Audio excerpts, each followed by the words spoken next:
ছেলেমেয়েরা সহজ পাঠের আসরে আবার আমি এসে গেছি তোমাদের জন্য।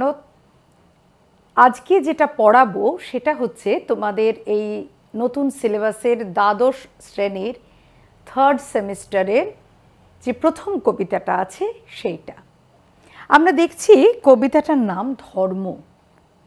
এটা লেখা শ্রীজাত বন্দ্যোপাধ্যায়ের, যিনি শ্রীজাত নামেই অধিক পরিচিত।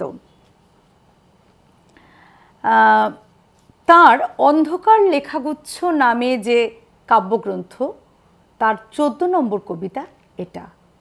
তাহলে তোমাদের মনে প্রশ্ন জাগবে যে ধর্ম এই যে নামটা কবিতাটার, এটা কোথা থেকে এলো? এটা আসলে সংকলকদের দেওয়া নাম, এই বইটা যারা সংকলন করেছেন তাদের। কারণ কাব্যগ্রন্থে এই কবিতাটার আলাদা কোনো নাম নেই। এবার কথা হলো অন্ধকার কবিতাগুচ্ছ। আসলে একটা অন্ধকার সময়ের মধ্য দিয়ে আমরা পৃথিবীর মানুষজন যাচ্ছি বলেই কবির হয়তো মনে হয়েছে, সেই কারণেই তিনি এই কবিতা, এই কাব্যগ্রন্থের কবিতাগুলো লিখেছেন। কেমন? তা আমরা একদম সরাসরি এই কবিতার মধ্যে প্রবেশ করব, কিন্তু তার আগে আমি শ্রীজাতর লেখা কয়েকটা কাব্যগ্রন্থের নাম তোমাদেরকে বলে দিই। কারণ এর আগেও যে সিলেবাসটা ছিল সেখানেও কিন্তু এমসিকিউতে যে লেখক বা যে কবির কি নাট্যকারের যে লেখাগুলো পাঠ্য থাকতো, তাদের অন্য কোনো একটা কাব্যগ্রন্থ বা গল্পগ্রন্থের নাম দিয়ে জিজ্ঞাসা করা হতো। অন্য কোনো 3 জন লেখকের 3টে গ্রন্থের নাম আর ওই লেখকের একটা গ্রন্থের নাম দিয়ে জিজ্ঞাসা করা হতো কোনটি তাঁর লেখা। তো সেই জন্য তাঁর যে অন্যান্য কবিতা গ্রন্থগুলো রয়েছে, যেমন ধরো উড়ন্ত সব জোকার, কর্কট ক্রান্তির দেশ, শেষ চিঠি, শেষ চিঠিটাই ওনার প্রথম কাব্যগ্রন্থ, অকাল বৈশাখী, কফির নামটি আইরিশ, ছোটদের চিড়িয়াখানা, বর্ষামঙ্গল, বান্ধবী গাছ, প্রেমের কবিতা, ছাই রঙের গ্রাম, এই সমস্ত কাব্যগ্রন্থগুলি তাঁর। তাহলে যেটা হতে পারে সেটা হচ্ছে 4টে কাব্যগ্রন্থের নাম তোমাদের দেওয়া হলো, তার মধ্যে একটা শ্রীজাতর লেখা আর বাকি 3টে অন্য কোনো 3 জন কবির লেখা। জিজ্ঞাসা করা হবে এর মধ্যে শ্রীজাতর লেখা কোনটা। বুঝতে পেরেছো? কাজেই তার কিছু কাব্যগ্রন্থের নাম তোমাদের মনে রাখতে হবে। এবার আমরা সরাসরি কবিতাটায় যাই। আব্দুল করিম খাঁর ধর্ম ছিল গান। ভারতীয় শাস্ত্রীয় সঙ্গীতের জগতে আব্দুল করিম খাঁ এক বিরাট নাম। তিনি এক জ্যোতিষ্ক। উত্তরপ্রদেশে তাঁর জন্ম 1872 সালে। তিনি গান গেয়েছেন। গানের মধ্য দিয়ে তিনি তার হৃদয়ের সব অনুভূতিকে উজাড় করে দিয়েছেন। এই যে আব্দুল করিম খাঁ, তাহলে তার ধর্মটাকে, তার ধর্ম হচ্ছে গান গাওয়া। এটাকে একটু বিশেষভাবে বললেন, তার একটা কারণ যে অনেকে মনে করেন অনেক ইসলামিক রাষ্ট্রে এই রকম কথা আছে যে ইসলামে নাকি গান গাওয়াটা ঠিক নয়। আমি কিন্তু ধর্মের গভীরের কথা অতটা তো বলতে পারবো না, কিন্তু এটা আমিও শুনেছি অনেকের মুখে। কিন্তু ঘটনা হচ্ছে যে ভারতীয় শাস্ত্রীয় সঙ্গীতে এবং যন্ত্রসঙ্গীতে যেসব উজ্জ্বল জ্যোতিষ্করা রয়েছেন, তাদের বেশিরভাগ বা একটা বড় অংশ মুসলিম। যেমন আব্দুল করিম খাঁ তো তোমরা পেলেই, বাবা আলাউদ্দিন খাঁ মাইহার ঘরানার, যার শিষ্য পণ্ডিত রবিশঙ্কর এবং তার নিজের পুত্র আলী আকবর খান। এছাড়া ধরো বিলায়েত খান, তারপরে তোমার উস্তাদ আমজাদ আলী খান, উস্তাদ জাকির হোসেন এই কদিন আগে মারা গেলেন, তার পিতা আল্লাহ রাখা।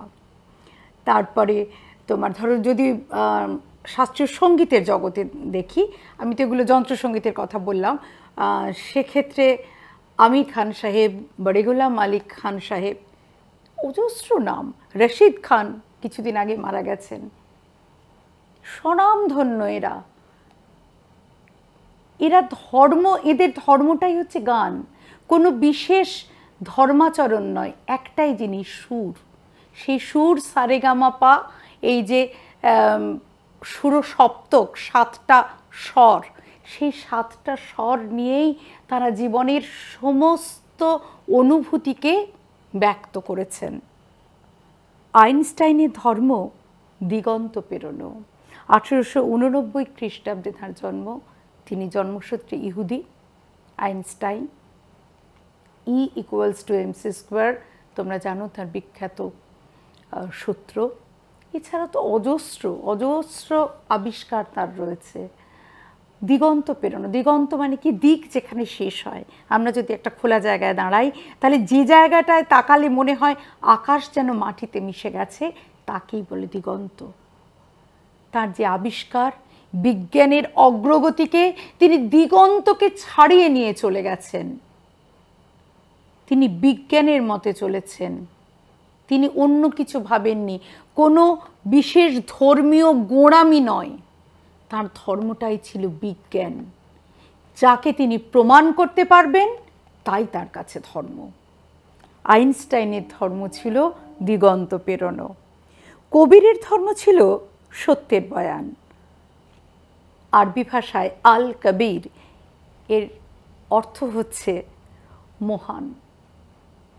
কবির তিনি অনেক দোহা রচনা করেছিলেন, অর্থাৎ গান রচনা করেছিলেন। জ্ঞান মার্গের সঙ্গে সুফি ধর্মমতের একটা মিলন ঘটিয়েছিলেন তিনি। সুফি ধর্মমতটা কি? যেমন ধরো হিন্দু ধর্মের মধ্যেই বাউলরা, তারা কিন্তু হিন্দু ধর্মের যে গোঁড়ামিগুলো সেগুলোকে মানেন না। তারা অনেক উদারপন্থী। তারা মানুষের মধ্যে ঈশ্বরকে দেখেন, ঈশ্বরকে তারা মনের মানুষ বলেন।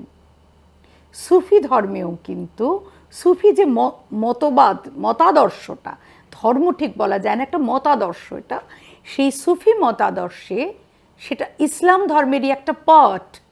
সেখানে ইসলাম ধর্মের গোঁড়ামিগুলো নেই, অনেক উদারপন্থী মতবাদ। আর কবির এই সব কিছুকে নিয়ে, কবিরের মত হচ্ছে সব কিছুকে ছাড়িয়ে মানুষের প্রতি ভালোবাসা, এটাই শেষ কথা। এটা ছিল কবিরের কথা, যেটা সত্য, চিরন্তন সত্য। আমরা যে ধর্মকে মানি, আসলে দেখো ধর্ম কিন্তু মানুষকে সৃষ্টি করেনি, মানুষ ধর্মকে সৃষ্টি করেছে। এবার ধর্ম, ধরো এই যে ধর্ম শব্দটা কোথা থেকে এলো? সংস্কৃত ধৃ ধাতু থেকে, অর্থাৎ যা ধারণ করে বা যা ধরে রেখেছে, তাই ধর্ম। একটা বিখ্যাত উক্তি আছে, একজন বিখ্যাত লেখক আছেন আমাদের, ছিলেন বাংলা সাহিত্যে, রম্মানী বৃক্ষ বলে একটা গ্রন্থ তাঁর লেখা, সুবোধ চক্রবর্তী। তার একটা লাইন ছিল, সে লাইনটা ছিল এরকম যে ধর্ম মেনে আমরা ধর্মকে বড় করি না, ছোট হবার প্রলোভন থেকে নিজেকে রক্ষা করি। আসলে ধর্ম আমাদের কি শেখায়? এই যে এটা পাপ, এটা করো না, পাপ হবে। তার মানে কি? তুমি খারাপ কাজ করো না, তুমি অন্যায় করো না, তুমি অসত্য বলো না, তুমি চৌর্যবৃত্তি করো না, তাহলে পাপ হবে। এই যে জিনিসটা, এই যে কথাটা শুনলে তখন কি হবে মানুষ? যে না, ধর্মে বলেছে এটা করলে খারাপ, এটা করলে পাপ হবে, তাহলে আমি এই কাজটা করব না। খারাপ কাজের থেকে নিজেকে সংবরণ করব, নিজেকে ধরে রাখব। এটাই হচ্ছে ছোট হওয়ার প্রলোভন থেকে নিজেকে ধরে রাখা। সেটাই কিন্তু ধর্ম। কিন্তু আমরা কি করেছি পরবর্তীতে? আমরা পরবর্তীতে ধর্মকে একটা অন্যরকম চেহারা দিয়েছি, তার মধ্যে আনুষ্ঠানিকতাকেই মূল করে তুলেছি। এবং ওই যে আমরা রবীন্দ্রনাথের সে কথা আছে না, যে রবীন্দ্রনাথের বিখ্যাত কবিতায় যে নয়ন মেলে দেখ দেখি তুই চেয়ে দেবতা নাই ঘরে। দেবতা কখনো কোনো দেবালয়ের মধ্যে থাকেন না, তিনি সমস্ত জীবের মধ্যে আছেন, তিনি প্রকৃতির মধ্যে আছেন, তিনি বিশ্বের মধ্যে ছড়িয়ে রয়েছেন। কিন্তু আমরা কি করেছি? আমরা দেবালয় বা মন্দির, মসজিদ, তোমার ধরো গির্জা, গুরুদুয়ারা, এই সমস্ত জায়গায় আমরা মনে করেছি এই জায়গাগুলোতেই ঈশ্বর আছেন। কিন্তু একেবারেই তা নয়, তিনি আছেন মানুষের মধ্যে। রৌদ্রে জলে আছেন সবার সাথে, ধুলা তাহার লেগেছে দুই হাতে। এটাই কিন্তু আসল। এই জায়গাটা থেকে পরবর্তীতে আমরা সরে গেছি, আমরা ধর্মীয় গোঁড়ামিকে অনেক বেশি আঁকড়ে ধরেছি, তার আচার সর্বস্বতাকে আঁকড়ে ধরেছি। এবার দেখো লেখক কিভাবে একটু একটু করে এগোচ্ছেন। কবিরের ধর্ম ছিল সত্যের বয়ান, সত্য যেটা মানুষের কথা, সেটাই ছিল কবিরের বক্তব্য। বাতাসের ধর্ম শুধু না থামা, কখনো বাতাস কখনো থামে না, সবসময় বয়ে চলে বহমান সে, এটাই তার ধর্ম। এবার আমরা পরের স্ট্যান্ডায় আসছি।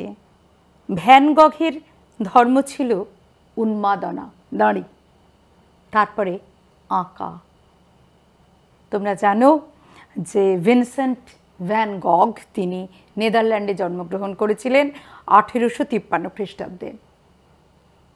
তিনি একজন বিখ্যাত চিত্রকর ছিলেন, অসাধারণ চিত্রকর, কিন্তু একটু খ্যাপাটে মতো মানুষ ছিলেন। তিনি তার জীবদ্দশায় কিন্তু তার শিল্পকর্মের কোনো স্বীকৃতি পাননি। মানে একটা কথা শোনা যায় যে তিনি অসম্ভব ইমোশনাল ছিলেন, আবেগপ্রবণ ছিলেন। এমনই ছিলেন যে শোনা যায় যে যে মেয়েটিকে তিনি ভালোবাসতেন সে একবার কথা প্রসঙ্গে বলেছিল যে তোমার কানটা কি সুন্দর। ভ্যান গঘ নাকি তার নিজের একটা কান কেটে বাক্সে করে সে বান্ধবীর কাছে পাঠিয়ে দিয়েছিলেন। ভেবে দেখো তার কি অবস্থা, সেই বাক্স, উপহারের বাক্স খুলে একটা কাটা কান দেখে। কিন্তু এইরকমই একটা মানুষ, ভালোবাসাটাও তার কাছে একটা উন্মাদনা, ছবি আঁকাটাও তার কাছে একটা উন্মাদনা। সানফ্লাওয়ার, পটেটো ইটার্স, এইগুলো ভিনসেন্ট ভ্যান গঘের আঁকা বিশ্ববিখ্যাত সব ছবি। তিনি আত্মহননের পথ বেছে নিয়েছিলেন। তার এই শিল্পকর্ম তার মৃত্যুর পরে সারা পৃথিবীতে সাংঘাতিকভাবে স্বীকৃত হয়। সব মানুষ তার অসাধারণ যে সৌন্দর্য সেটাকে উপলব্ধি করে। গার্সিয়া লোরকার ধর্ম কবিতার জিত। 1899 খ্রিস্টাব্দে স্পেনে জন্মগ্রহণ করেন গার্সিয়া লোরকা। জনগণের কবি বলে তিনি পরিচিত। তিনি শুধুমাত্র কবি ছিলেন না, তিনি নাট্যকার ছিলেন এবং তিনি নাটক পরিচালনা করতেন, মঞ্চ পরিচালনা করতেন। তার ধর্ম কি ছিল? কবিতা, কবিতার জয়, কবিতা দিয়েই সব কিছুকে জয় করার কথা তিনি ভেবেছেন। কবিতার মধ্য দিয়েই তিনি তার মতাদর্শকে, তার বিপ্লবকে তুলে ধরেছেন। গার্সিয়া লোরকা স্পেনের গৃহযুদ্ধে 1936 খ্রিস্টাব্দে নিহত হন, তাকে হত্যা করা হয়। আসলে যারা মানুষের কথা বলেন, যারা অন্যায়ের বিরুদ্ধে তাদের কণ্ঠস্বরকে তোলেন, তারা অনেক সময়ই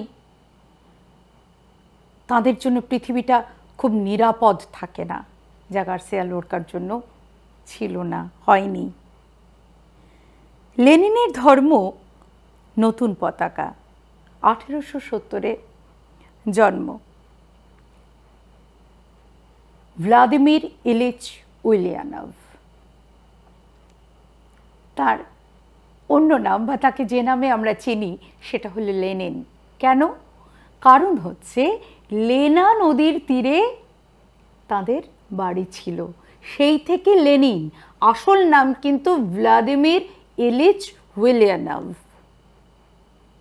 তিনি শ্রমজীবী মানুষের কথা বলেছিলেন এবং অক্টোবর বিপ্লব, যেটা বলশেভিক বিপ্লব রাশিয়ার, তাতে তিনি নেতৃত্ব দিয়েছিলেন। সাম্যের কথা, পৃথিবীতে সাম্যের জয়গান। এই যে বলছেন লেনিনের ধর্ম ছিল নতুন পতাকা। কি নতুন পতাকা? যা সাম্রাজ্যবাদের বিরুদ্ধে সাধারণ মানুষের কথা বলে, শ্রমজীবী মানুষের কথা বলে, সেই মানুষের জয় পতাকা। এটাই ছিল লেনিনের ধর্ম। তিনি এটাকেই তুলে ধরতে চেয়েছিলেন। আগুনের ধর্ম আজও ভস্মের চরিত। চরিত মানে গাথা বা আখ্যান। আগুনের ধর্ম কি? যেখানেই আগুন সেখানেই সবকিছু ভস্ম। আগুন লাগলেই সবকিছু ভস্ম হয়ে যায়। অথচ আগুন ছাড়া কিন্তু আমাদের চলে না। একদম সভ্যতার আদি যুগে সেই চকমকি পাথর ঠুকে মানুষ আগুন জ্বেলেছিল। এই কিন্তু সভ্যতার সূচনা, কিন্তু তাকে খুব সাবধানে ব্যবহার করতে হয়। আসলে ধর্ম এই যে জিনিসটা, একেও কিন্তু খুব সাবধানে ব্যবহার করতে হয়। না হলে এই যে দেখো, আমি ধীরে ধীরে কবিতাটার সঙ্গে সঙ্গে তোমাদের একটু একটু করে বুঝিয়ে যাব যে আগুনের ধর্ম ভস্মের চরিত, ভস্মের গাথা, ভস্মের আখ্যান। আগুন যেখানে জ্বলবে সেখানে সব কিছুকে ভস্ম করে দেবে। এই তোমরা কয়েকদিন আগে দেখলে অত্যন্ত দুর্ভাগ্যজনক ঘটনা, যে একটা বিরাট বিমান দুর্ঘটনা ঘটেছে আমাদের ভারতবর্ষে, আহমেদাবাদে, এবং সেখানে দাউ দাউ করে আগুন জ্বলেছে। সে আগুনে ভস্ম হয়ে গেছে, মানুষজন থেকে আশপাশ সব কিছু ধ্বংস হয়ে গেছে। তাহলে আগুনের ধর্ম, বাতাসের ধর্ম যেমন বয়ে চলা, আগুনের ধর্ম তেমনি ভস্ম করে দেওয়া, জ্বালিয়ে দেওয়া। তারপরে বলছেন এত এত ধর্ম কিন্তু একই গ্রহে থাকে, এ ওকে সে তাকে আরো জায়গা করে দেয়। কত রকমের ধর্মের কথা তো এতক্ষণ আমরা শুনে আসলাম। কারো ধর্ম গান, কারো ধর্ম বিজ্ঞান, বিজ্ঞান দিয়ে দিগন্ত পেরিয়ে যাওয়া। কেউ সত্যের কথা বলেছেন, বাতাসের ধর্ম বয়ে চলা। কারোর উন্মাদনা বা ধর্মের উন্মাদনা কি, তার ধর্ম কি? তার জীবনের ধর্মটাই হচ্ছে ছবি আঁকা। কেউ কবিতার মাধ্যমে তার বক্তব্য তুলে ধরেছেন, কেউ মানুষের কথা বলেছেন, শ্রমজীবী মানুষের পতাকাকে সামনের দিকে এগিয়ে নিয়ে গেছেন, কেউ ভস্ম করে দিচ্ছে সব কিছু। কিন্তু সব কটা ধর্ম কোথায় রয়েছে? একটাই গ্রহে। কোন গ্রহ? পৃথিবী। এই একটাই গ্রহে এতগুলো ধর্ম রয়েছে। কই কেউ তো ঠেলাঠেলি করছে না, একে অন্যকে জায়গা করে দিচ্ছে। এ ওকে সে তাকে আরো জায়গা করে দেয়, পথ ছেড়ে দেয়। সবাই থাকবে এক সহাবস্থানের নীতি নিয়ে। তবে কেন অন্য পথ ভাবায় তোমাকে? তোমার ধর্মের পথে কেন অপব্যয়? তাহলে অন্য পথ আজকে দাঁড়িয়ে, এই একবিংশ শতাব্দীতে দাঁড়িয়ে আজও কেন আমরা ধর্ম নিয়ে উন্মাদনা করি? আমরা ধর্ম নিয়ে এত মারপিট করি? শুধু আমার দেশে নয়, সারা পৃথিবীতে। সারা পৃথিবীতেই চলছে এই জিনিস। কেন? সেটাই কবির প্রশ্ন। যে অন্যের পথ, পথ মানে অন্যের মতবাদ, অন্যের মতবাদ তোমাকে এত ভাবাচ্ছে কেন? তোমার একটা মতবাদ থাকতে পারে, আরেকজনের আর একটা মতবাদ থাকতে পারে, থাকতেই পারে। তোমার মতবাদ যদি সত্য হয়, তা যদি মানুষের জন্য ভালো হয়, তাহলে তা থাকবে। আর যা মানুষের জীবনের জন্য ভালো নয়, যা মানুষকে বাঁচার পথ দেখায় না, যা মানুষকে ভালোবাসতে শেখায় না, সে ধর্ম থাকবে না, সেই মতবাদ থাকবে না। এটাই কবি বলতে চাইছেন যে তাহলে তুমি কেন ভাবছো তুমি মানে কে? এই তুমি কে? এই তুমি হচ্ছে অন্ধ ধর্মবিশ্বাসী মানুষজন। তোমাদের মনে প্রশ্ন জাগতে পারে, কোন ধর্মের মানুষ? সব ধর্মের। যত রকম ধর্ম আছে পৃথিবীতে, সেই সমস্ত ধর্মের, সব রকম প্রাতিষ্ঠানিক ধর্মের গোঁড়া অন্ধবিশ্বাসী যারা আছে, তাদের প্রত্যেকের প্রতি এই প্রশ্নটা ছুঁড়ে দিলেন আমাদের কবি শ্রীজাত, যে অন্যের তবে কেন অন্য পথ ভাবায় তোমাকে? অন্যের পথ অর্থাৎ অন্য মত, অন্য মতবাদ তোমাকে এত ভাবায় কেন? তোমার ধর্মের পথে কেন অপব্যয়? তুমি তোমার ধর্মের যে শক্তিটা আছে, তোমার ধর্মের যে একটা ক্ষমতা আছে মানুষের ভালো করার, পৃথিবীর ভালো করার, মঙ্গল করার যে ক্ষমতা আছে, তাকে তুমি অপব্যয় করছো কেন? তাকে তুমি নষ্ট করছো কেন? দেখো, আমরা যদি প্রত্যেকটা ধর্মগ্রন্থকে ভালো করে পড়ি, তাহলে আমরা দেখব যে কোনো ধর্মের যারা প্রবক্তা বা যে ধর্ম অনাদিকাল ধরে চলে আসছে, তারা কেউ কিন্তু বলেননি যে অন্যকে হত্যা করো, অন্যের রক্তে তোমার হাতকে রাঙিয়ে তোলো, তোমার ধর্মের যে নয় তাকে তুমি মারো। এই মারো মারো মারো এ কথা কেউ বলেননি, কোনো ধর্মগুরু বলেননি। আসলে সবটাই পরবর্তীতে আমরা, পরবর্তী পৃথিবীর মানুষ, তারা নিজেদের প্রয়োজনে, নিজেদের লোভকে চরিতার্থ করতে অন্যদের উস্কে তুলে নিজের ধর্মকে একটা ছোট গণ্ডির মধ্যে বেঁধে ফেলেছে। এবং যে ধর্ম উদার, প্রত্যেকটা ধর্মই উদার, প্রত্যেকটা ধর্মেই উদারতা আছে, কিন্তু গোঁড়া মানুষজন ধর্মকে একটা ছোট গণ্ডির মধ্যে বাঁধার চেষ্টা করেছে। আর তাদের প্রতি এই প্রশ্ন বাণ ছুঁড়ে দিয়েছেন আমাদের কবি শ্রীজাত। আমরা 12টা লাইন পড়লাম, এখনো আমাদের 2টো লাইন বাকি। কেমন? এবার আমরা সেই শেষ 2টো লাইনের মধ্যে কিন্তু অনেক কথা বলা আছে, এবার আমরা সেইটা বলবো। 12টা লাইনের পরে এইবার 13 আর 14 লাইন। যে তোমাকে শিখিয়েছে দখলের কথা, যেন সে ধর্মই নয়, প্রাতিষ্ঠানিকতা। যে তোমাকে দখল করতে শিখিয়েছে, কি দখল? অন্যের মতাদর্শকে জায়গা না দিয়ে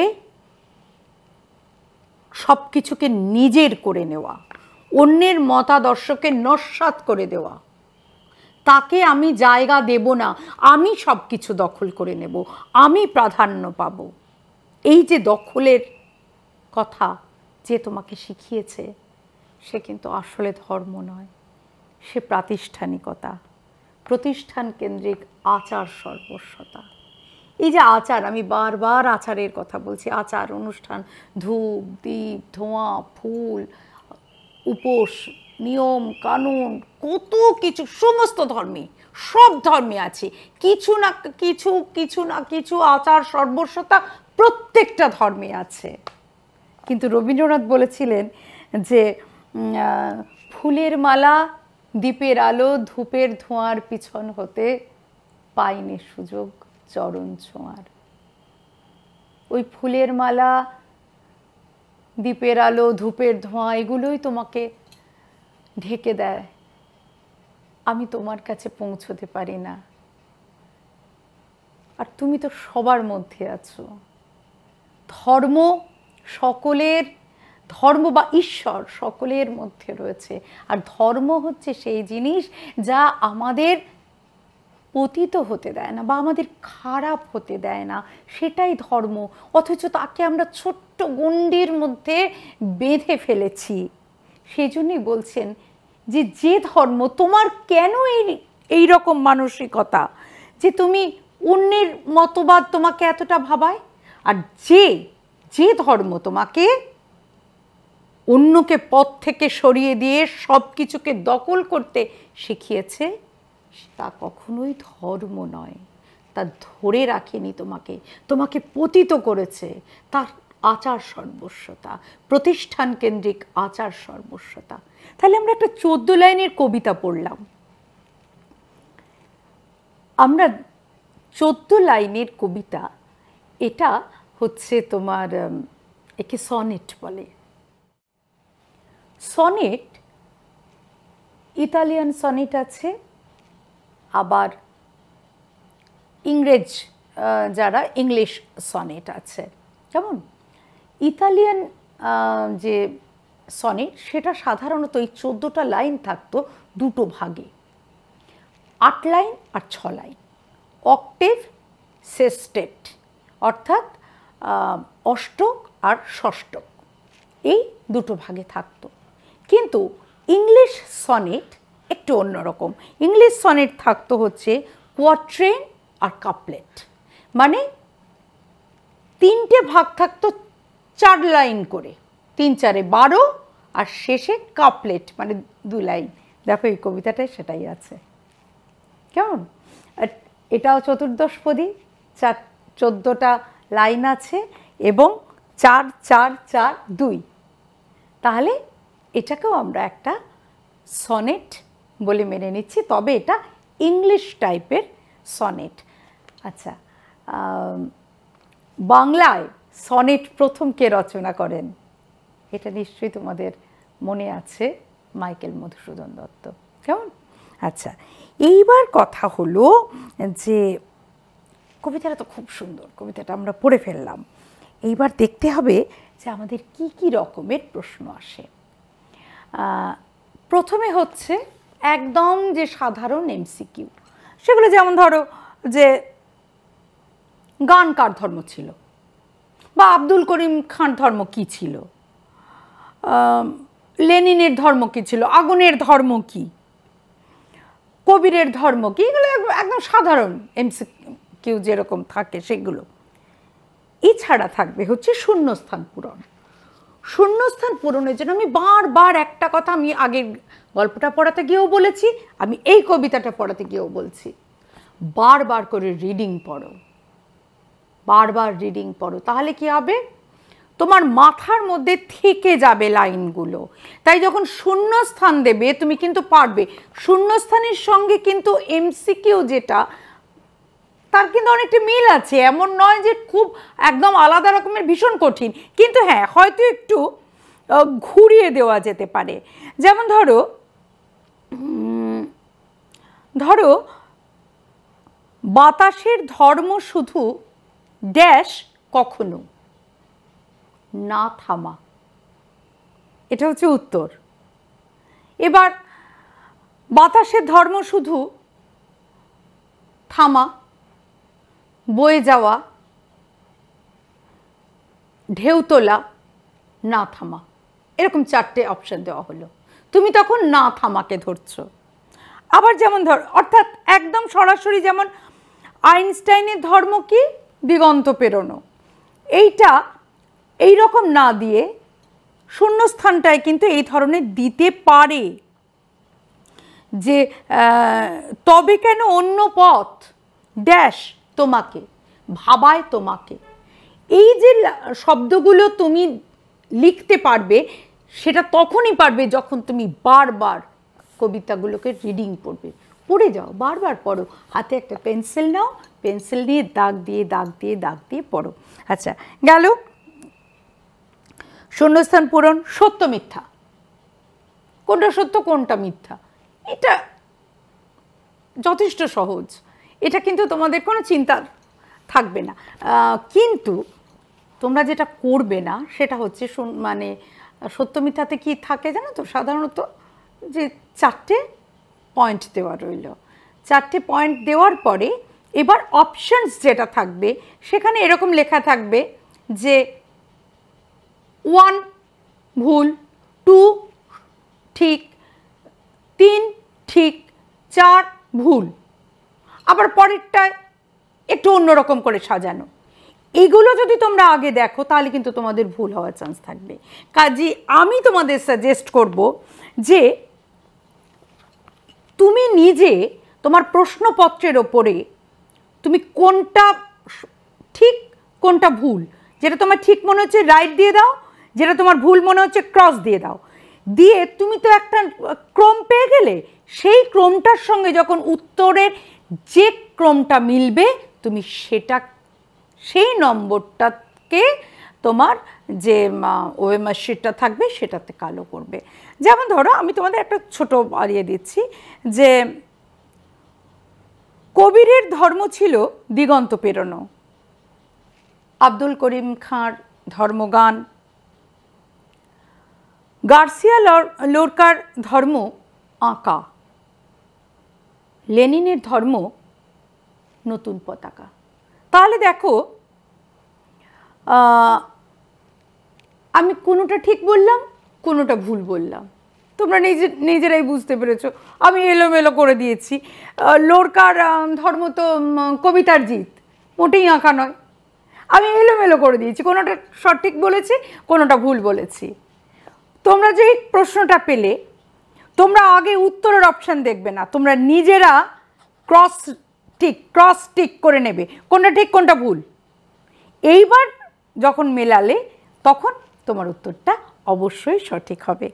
এটা গেল সত্য মিথ্যে। এরপর স্তম্ভ মেলানো। এবার আসছি আমরা স্তম্ভ মেলানোতে। এটা তোমরা 9-10 ইতিহাসে করেছো। বাঁ দিকে কয়েকটা শব্দ থাকবে, ডান দিকে কয়েকটা থাকবে। এবার তোমার মেলাতে হবে কোনটার সঙ্গে কোনটা। ধরে নাও বাঁ দিকে প্রথম শব্দ আব্দুল করিম খাঁ আর ডান দিকে প্রথম শব্দ আঁকা, তাহলে মিলছে না, প্রথম মিলছে না। দ্বিতীয়, বাঁ দিকে দ্বিতীয় হচ্ছে ভ্যান গগ আর ডান দিকে দ্বিতীয় হচ্ছে গান। তাহলে কবিরের সঙ্গে গান মিলবে, ভ্যান গগের সঙ্গে আঁকা মিলবে। আমি দুটোর উদাহরণ দিলাম, এরকম চারটে থাকবে। এইবার ওইখানে কিন্তু তোমার যে উত্তরগুলো দেওয়া থাকবে সেখানে ওরকম অপশানগুলো সাজানো থাকবে যে কোনটার সঙ্গে কোনটা।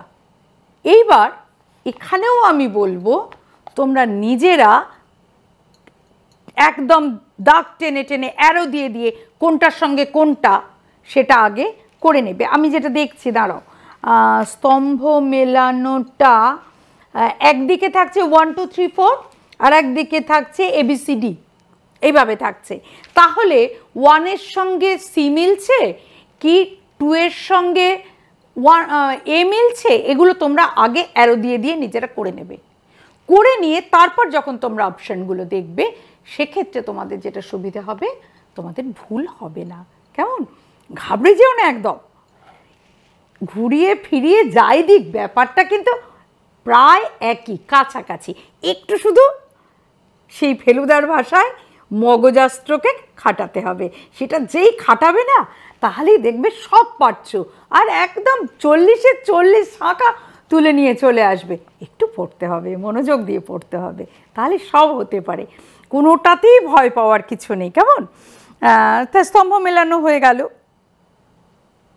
এবার অ্যাসারশন অ্যান্ড রিজনিং। অ্যাসারশন মানে একটা দাবি করা হচ্ছে আর তার একটা কারণ দেওয়া হচ্ছে।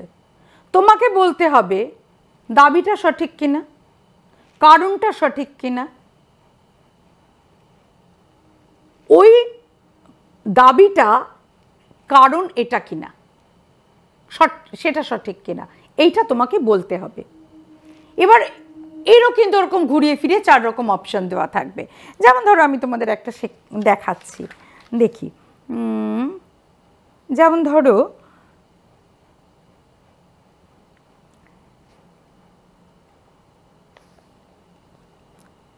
এত ধর্ম কিন্তু একই গ্রহে থাকে, এটা বলা হয়ে মানে এটা হচ্ছে, এটা দাবি করা হচ্ছে,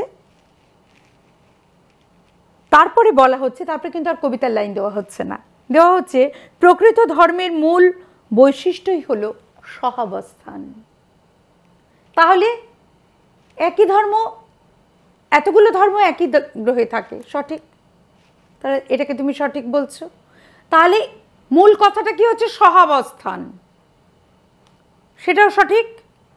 এবং সহাবস্থানটা অবশ্যই, কারণ সহাবস্থান করছে বলেই একই গ্রহে এতগুলো ধর্ম থাকতে পারছে।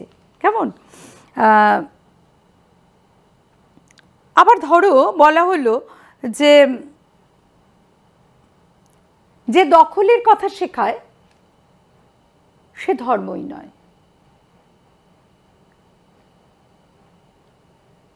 সে প্রাতিষ্ঠানিকতা।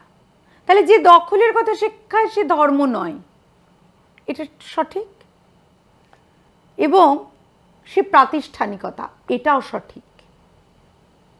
এবং এই প্রাতিষ্ঠানিকতাই কারণ যে দখলের কথা শেখায়, তাহলে এটার কারণ। কিন্তু যদি ধরো এখানে বলা হতো যে যে তোমাকে শিখিয়েছে দখলের কথা যেন সে ধর্মই নয়, এর অর্থ হলো ধর্মীয় সহাবস্থান। যদি এইভাবে লেখা হয় তাহলে বিবৃতিটা সত্য, কিন্তু দ্বিতীয় যেটা ধর্মের সহাবস্থান সেটা সত্য নয়, এবং এই দ্বিতীয়টা প্রথমটার কারণও নয়। হ্যাঁ, এইভাবে কোথাও সঠিক দেওয়া থাকবে, কোথাও ভুল দেওয়া থাকবে, এটাকে তোমার বেছে নিতে হবে। এবার ধরো ঘটনাক্রম কিভাবে, এখানে যেভাবে রয়েছে ঘটনাক্রম, মানে একটা কবিতার ক্ষেত্রে, গল্পের ক্ষেত্রে এটা যে পরপর ঘটনা যেভাবে ঘটেছে সেটা, আর কবিতার ক্ষেত্রে কিন্তু ঠিক তা নয়। কবিতার ক্ষেত্রে হচ্ছে লাইনগুলো পরপর যেভাবে এসেছে। যেমন ধরো যে আইনস্টাইনের ধর্ম দিগন্ত পেরোনো, আব্দুল করিম খান ধর্ম গান, ভ্যান গগের ধর্ম উন্মাদনা, কবিরের ধর্ম সত্যের বয়ান, এটা দিল। এবার এটাকে তুমি সাজাও, তখন তোমাকে কি বলতে হচ্ছে যে আব্দুল করিম খান ধর্ম গান, আইনস্টাইনের ধর্ম দিগন্ত পেরোনো, কবিরের ধর্ম সত্যের বয়ান, ভ্যান গগের ধর্ম আঁকা। এই যে অর্থাৎ যেভাবে পরপর পরপর রয়েছে, তাহলে এটা কি, এইটা মাথায় রাখতে গেলে কি করতে হবে? এটা মাথায় রাখতে গেলে একই জিনিসকে বারবার পড়তে হবে। যতবার পড়বে ততই তুমি জিনিসটা তোমার মাথার মধ্যে ছকের মতন একটা ছক, যে কোনটার পর কোনটাকে বলা হয়েছে, কবিতাতে কবি কোনটার পর কোনটাকে বলেছেন, সেইটাকে তোমরা পরপর মাথায় যেই রাখবে, যখন দেবে তখন তুমি কিন্তু নিজেই সাজিয়ে ফেলতে পারবে। তুমি নিজে 1 2 3 4 কোনটার পর সেইভাবে সাজিয়ে নেবে, তারপর তুমি দেখবে অপশন কোনটা আছে, যে অপশনটা তোমার উত্তরের সঙ্গে মিলবে তুমি সেইটা দাগ দেবে হচ্ছে তোমার ওএমআর শিটে। এইবার আমরা লাস্ট যেটা চলে যাব সেটা হচ্ছে কেস স্টাডি। কেস স্টাডিতে যেমন আসলে এর ক্ষেত্রে কেস স্টাডিটা একটু কমই হওয়ার জায়গা আছে, তবুও হবে, দেওয়া যাবে না এমন নয়। যেমন ধরো যে ভর শক্তির সমতুল্যতার সূত্র আধুনিক বিজ্ঞানের অতি প্রয়োজনীয় আবিষ্কার, এইরকম একটা কথা লিখে দেওয়া হলো। কোন বিজ্ঞানীর কথা বলা হয়েছে? আইনস্টাইন। কিন্তু ভীষণই সহজ, কার কথা বল, কারণ ভর আর শক্তি যেই তোমরা এটা দেখবে তোমাদের মাথায় তো এমনিই আইনস্টাইন এসে যাবে, তাই না? বা সর্বধর্মের এই যে সর্বধর্মের সমতার কথা কে বলেছেন? কবির বলেছেন। এই জিনিসগুলো মানে কতগুলো কথা দেওয়া থাকবে, তার থেকে বুঝে নিতে হবে তোমাকে যে কার কথা বলা হয়েছে বা কি বিষয় বলা হয়েছে। মোটামুটি আমরা এই কবিতাটাকে আলোচনা করে ফেললাম। কবিতাটা খুব সুন্দর কবিতা, ভালো করে তোমরা পড়ো, এটাকে ভালো করে বোঝো। আর তবে হ্যাঁ, কতগুলো জিনিস, কিছু অপ্রয়োজনীয় প্রশ্ন এবং উত্তর তোমরা হয়তো কোনো জায়গায় কোনো বইতে পাবে, সেগুলো দিয়ে মাথা ভার করো না। মূলত টেক্সচুয়াল যাবে, টেক্সটকে বোঝো, টেক্সটকে বুঝে তার থেকে যে প্রশ্নগুলো আসবে সেইগুলো করো। কারো ব্যক্তিগত পরিচয় ইত্যাদি এইসব নিয়ে তোমাদের মাথা ঘামাতে হবে না। এটা শ্রীজাতর লেখা, শ্রীজাত বন্দ্যোপাধ্যায়ের লেখা, কিন্তু তার বংশলতিকা তোমাকে মুখস্থ করতে হবে না, বা আইনস্টাইনের বংশলতিকা তোমাকে মুখস্থ করতে হবে না, কিংবা তার বাকি জীবন নিয়ে তোমাকে ভাবতে হবে না। বুঝতে পেরেছো? অপ্রয়োজনীয় প্রশ্নগুলো নিয়ে মাথা ঘামাবে না। সহজ কবিতা, ভালো করে পড়ো। কোনো প্রশ্ন থাকলে আমাকে ইনবক্স করবে।